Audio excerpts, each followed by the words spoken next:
Happy Friday, Lower Pre. How are you? I hope you are doing great this morning. Let's start sing good morning song, okay? Ready? 1, 2, 3. Good morning, good morning, good morning to you. Good morning, good morning. Oh, how do you do? Good morning to you. Good morning to you. Oh, we're in our places with sunshiny faces. Oh, this is the way to start our new day. Days of the week, days of the week, days of the week, days of the week, days of the week. There's Sunday and there's Monday, there's Tuesday and there's Wednesday, there's Thursday and there's Friday, and then a Saturday. Days of the week, days of the week, days of the week, days of the week, days of the week.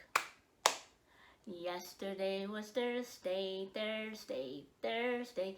Yesterday was Thursday all day long. Today is Friday, Friday, Friday. Today is Friday all day long. Tomorrow will be Saturday, Saturday, Saturday. Tomorrow will be Saturday all day long. Okay, today we are gonna read a book called The Leprechaun Under the Bed. Look at this. This book, I think it came out for the St. Patrick's Day, but we're gonna read it today. And it's written by Teresa Bateman. Let's just start.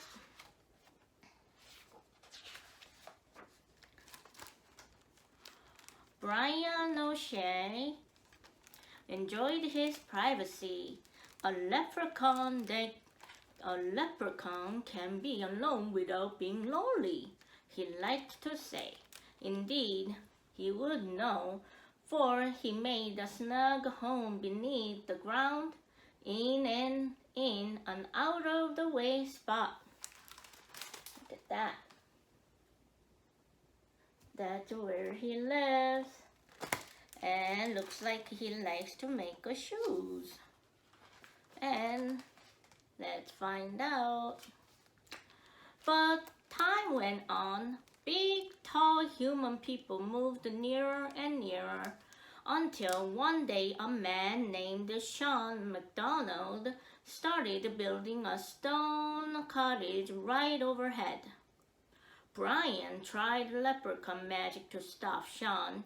He made Sean see headless ghosts and even a banshee rising from the foundation stones of his new cottage. Oh my. But so the time went fast and the humans were arriving, and the one person named Sean was going to build a house right above him. So Leprechaun tried his best to make him not build a house above him. But his plan backfired. It's just like my sainted mother always told me, Sean declared in delight. The land of Ireland is full of magic and surprises. All too soon, a fine cottage stood over Brian's home. So he built a door under Sean's bed. So even though Brian the leprechaun tried his best to make Sean not build a house over it, it didn't go well. So instead, he built a little doorway underneath the bed for him to go in and out of the house. On moonlit nights, Brian would cobble outside. When it rained, he worked under Sean's bed, deliberately disturbing the man's sleep. Yet he didn't wish to be discovered. So if Sean moved, Brian would whisper, "Now don't you be fretting your wee little head. It's only the cat under the bed."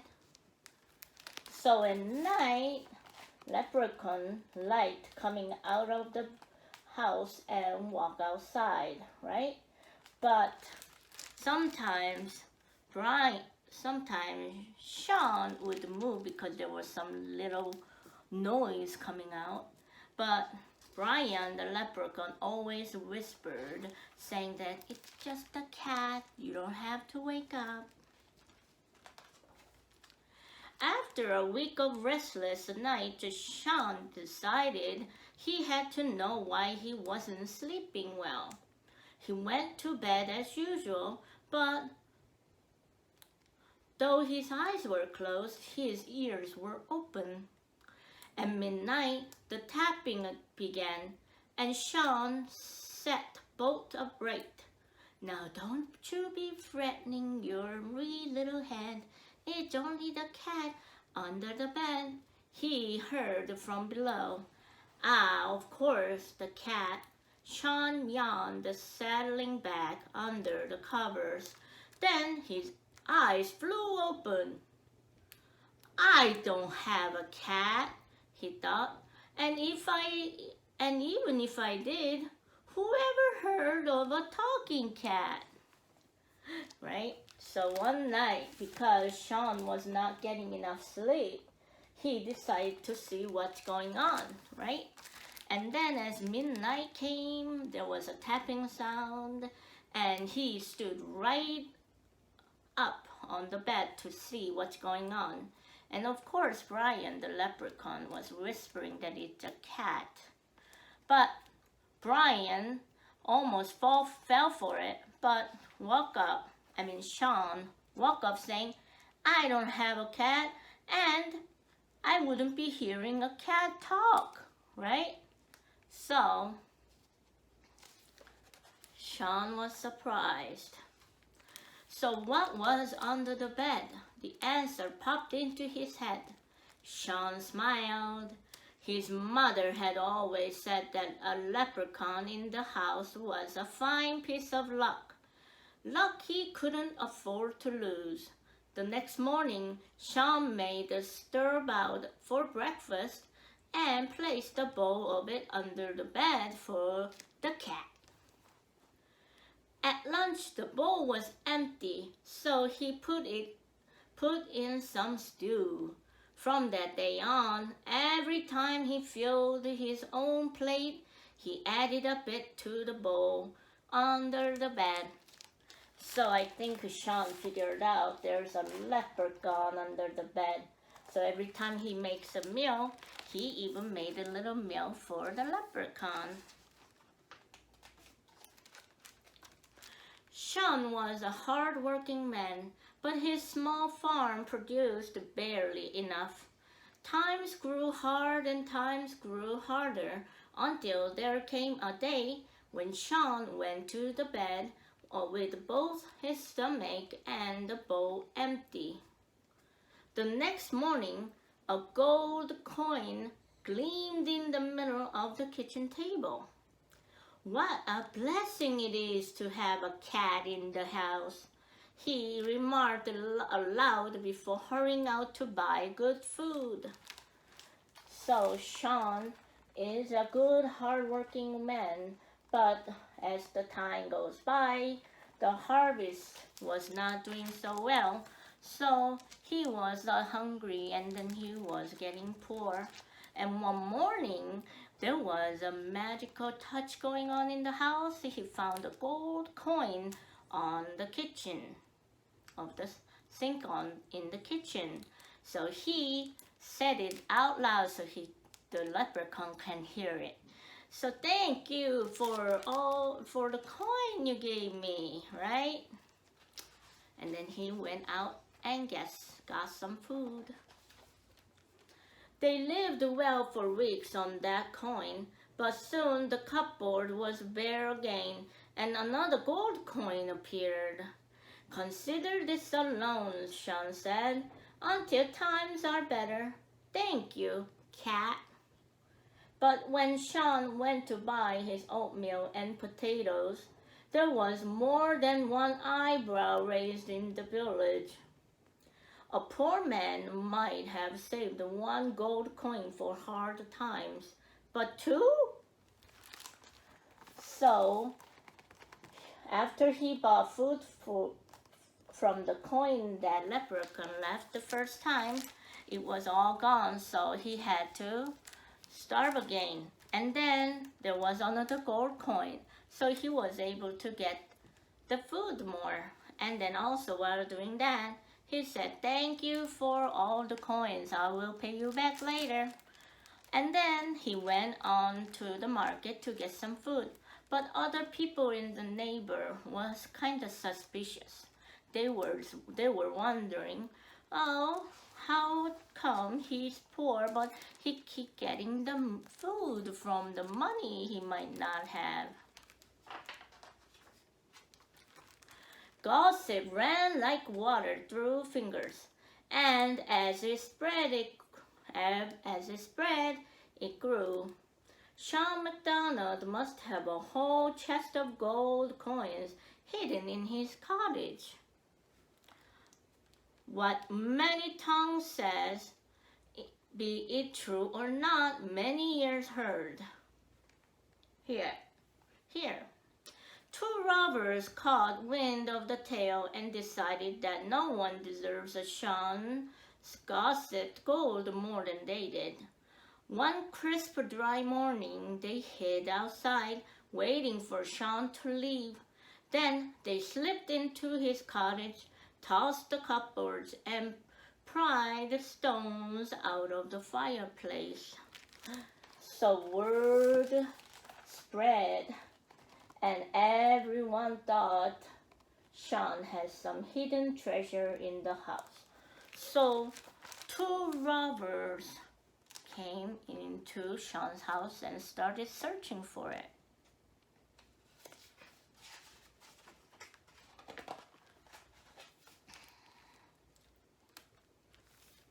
Such a clatter made Brian poke his head up from under the bed. He was shocked at what he saw. But what happened next was worse. The cottage door swung open as Sean returned for a forgotten tool. Oh no.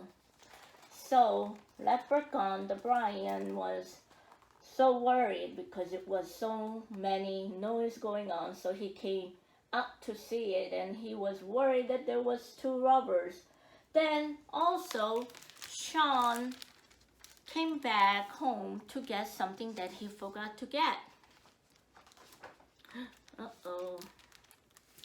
In no more time than it takes to tell, the robbers tied the poor man to a chair.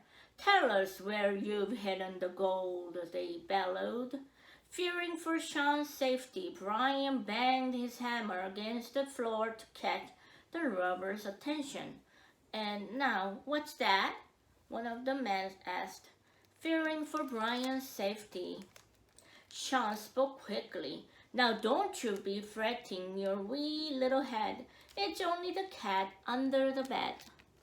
So Brian the leprechaun was trying to help him because Sean was tied to the chair. But when Brian made a little noise, Sean quickly said, "There's nothing, it's just a cat." "Cat," the man replied. "Well, the bed's the only place we haven't looked." As Sean worried, Brian grinned. Both robbers stuck their heads under the bed, and there they saw exactly what Brian had told them, a cat.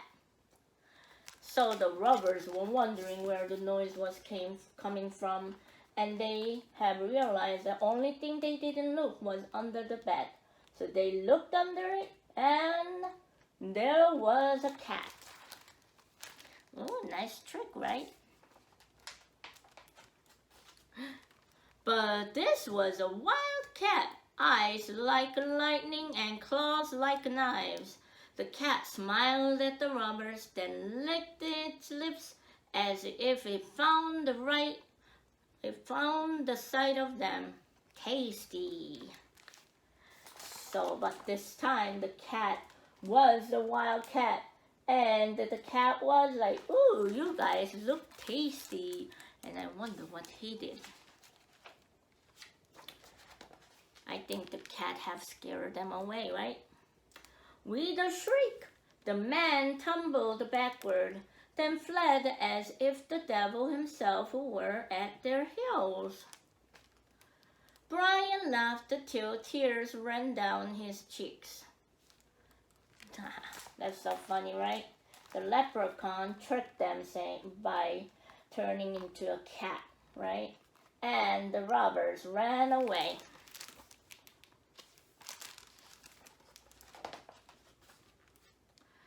Sean chuckled as well as he wiggled free of the rope.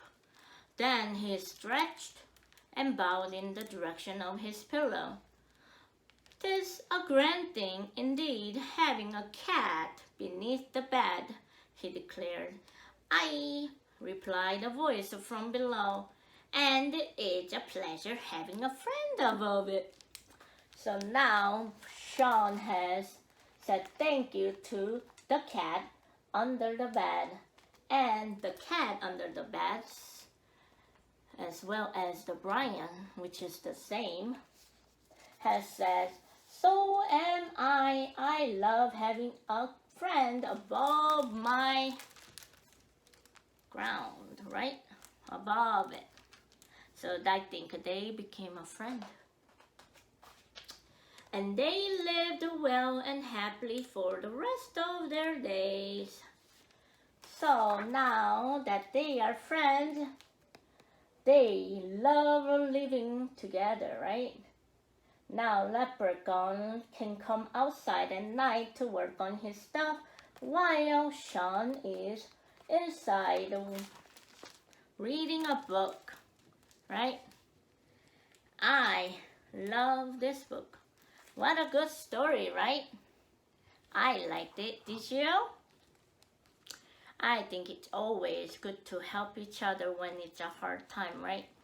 So, and also helping each other at the difficult times, it's great as well. So, I hope you enjoyed this book. And it's a Friday, so have a nice weekend, and I will see you on Monday. Bye-bye.